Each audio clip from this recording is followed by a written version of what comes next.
Hi, Gary Cox from Meritan Ops here. I want to talk to you business leaders.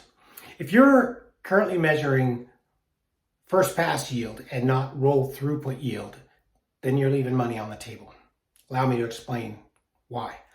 When you measure roll throughput yield versus first pass yield, you're looking and measuring the amount of rework and hidden factory associated with the output of your products.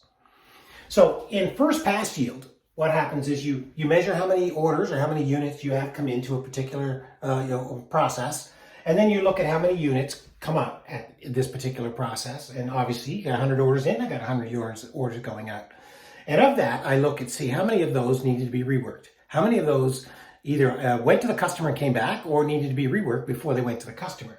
In this case, we'll say 5 units. So 95% efficiency. Some organizations will be really excited about that and they feel really good about that. What they're not doing is taking into account the amount of the hidden cost to produce those 100 units in the first place. Let me explain. So I have 100 units coming in. In this particular illustration, I've got 4 steps inside my process. Each of these 4 steps is operating at 95% efficiency or effectiveness or quality, which in many organizations would be considered to be a pretty high standard. They'd be probably meeting their goals or their targets. But here's what happens. In step A, I have 100 units that come in. 95% efficiency means that 5 of those units either need to be reworked or they get sent to process step B and then come back. And so what happens is the output is 95%. That 5% just doesn't get discarded. And if it does, that's a waste in and of itself. But they get reworked. And of those 5, because they're working at 95%, there's another 25.25% that need to be reworked a third time. Well, that would be 1 unit, so you'd have to have another unit of work.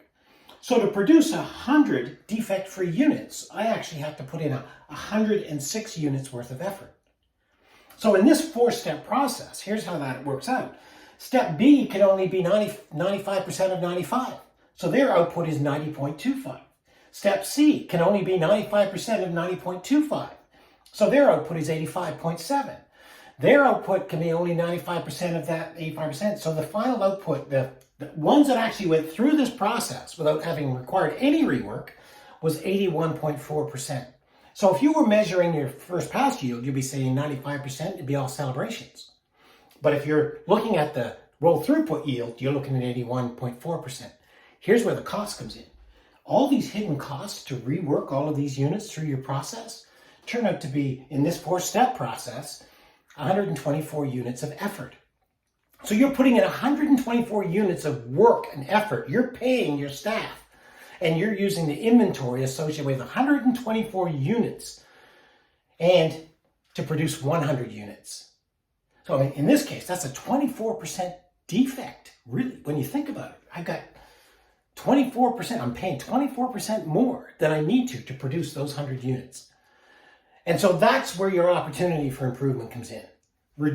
Increasing your individual, reducing your roll throughput yield, increasing the individual process capabilities. And if you're in an organization and you've got any one of these steps that are working at the lowest, they're having a dramatic impact on the overall roll throughput yield. Anyway, I hope I've given you something to think about.